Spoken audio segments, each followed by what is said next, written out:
Have you recently had a look on the data of the New Zealand government regarding COVID-19? No? I've had. And the results might surprise you. If you want to know more, please stay and watch this video.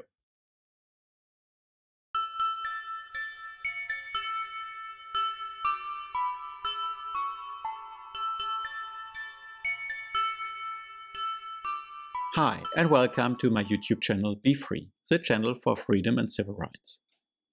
Freedom is the right to speak out what others don't want to hear. My name is Gert. I'm a graduate physicist. I love numbers, data and statistics because numbers, data and statistics don't lie. I've recently had a look on the data provided by the New Zealand government in regards to COVID-19. I downloaded them and I visualized the data and got to something really special. It might surprise you. Please stay, watch this video, and if you like it, please make a thumb up and share it with others. Thank you. So I went to the website stats.govt.nz and opened the data portal. The data portal of COVID-19 statistics and impacts allows you to download all kinds of data. You can download the daily positive tests, daily confirmed cases, the daily total tests, and the death numbers. Our government speaks a lot about COVID-19 confirmed cases. So what does COVID-19 confirmed cases mean? So let's go on the website of the Ministry of Health, click on COVID-19, and then scroll down and click on case definition and testing guidance. Then scroll down to case definition and open the PDF file. This file has a title COVID-19 Criteria and Case Definitions. So we scroll a little bit down and there we find a case that has laboratory definitive evidence. Laboratory definitive evidence requires at least one of the following: detection of SARS-CoV-2 from a clinical specimen using validated NAAT in brackets PCR. Detection of coronavirus from a clinical specimen using pan-coronavirus NAAT in brackets PCR and confirmation as SARS-CoV-2 by sequencing.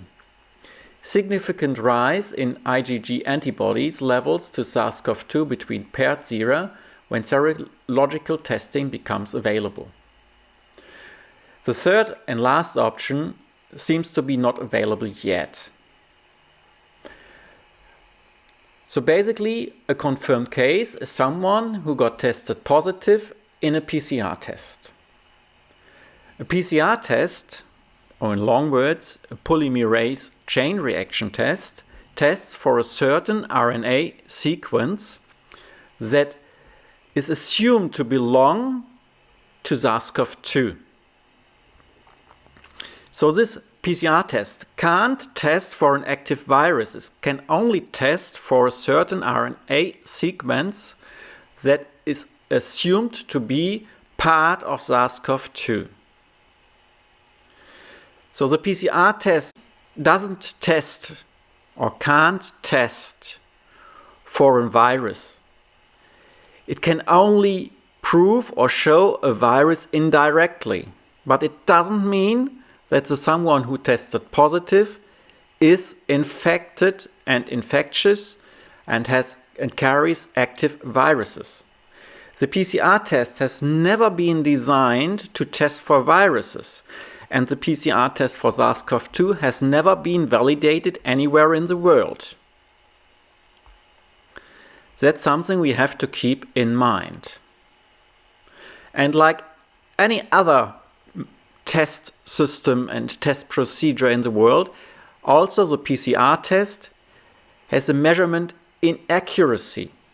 Professor Sucharit Bhakti from Germany assumes and mentions that the best available PCR tests have a measurement inaccuracy of at least 2%. So we have to keep in mind that the PCR test can't test for viruses. It only tests for certain RNA sequences. It can't give the information if there is an active virus around. And the PCR test itself has a measurement inaccuracy. These facts have to be kept in mind.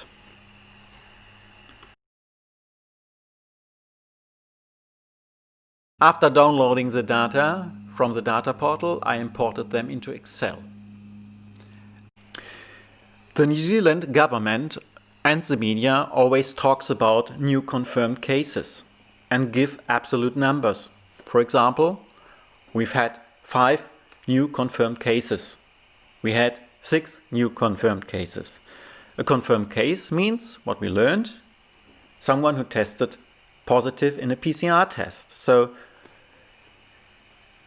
in the end, 5 new confirmed cases means we've got 5 people who tested positive in a PCR test today. But this number makes no sense at all if we don't put it into relation to the total tests of the day. Why is it important? Let me give an example. If you go out into the forest alone for 1 hour and you pick raspberries, you will end up with 40-50 raspberries, for example. But if you go out with 10 people for 1 hour, you will end up with 10 times of that, 400 to 500 raspberries. Therefore, I divided the positive test results per day by the tests per day and got a percentage. You can't use the positive test results per day solely to draw any conclusions. You need to put them into relation to the tests per day to make a statement. If you only use positive test results, absolute numbers, it's propaganda, but it's no statistics at all. You need to put them into relation. And that's what I did. Let's look at the data. On the 31st of July, we had 3,002 tests. From those, 2 were positive, which gives us a percentage of 0.067%. On the 14th of August, we had 23,846 tests, from which 5 were positive, which gives us a percentage of 0.021%. Then I visualized the data. I created a chart. I took the percentages, the vertical axis from 0% to 100% versus the days from the 1st May to the 23rd of August on the horizontal axis. Basically, there is nothing really to see except some hiccups. But the percentage of positive test results versus total tests per day is nearly 0.0%. I could only see something on the bottom after changing the scale of the vertical axis from 100% down to 1%. So the maximum on the scale is 1%. Then I see some data. But it's still very low. It's on the 5th of July with a value below 0.3%. And this is the maximum in this chart. And in August, when they told us we should go into the next lockdown, the percentage is even lower. But what is even more important, there is no visible trend that the numbers are growing. So to me the question is it real data? Is it background noise? Is it data we can rely on?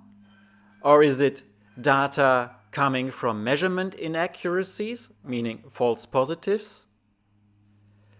To me, it's more a kind of background noise, but not data I can take for serious.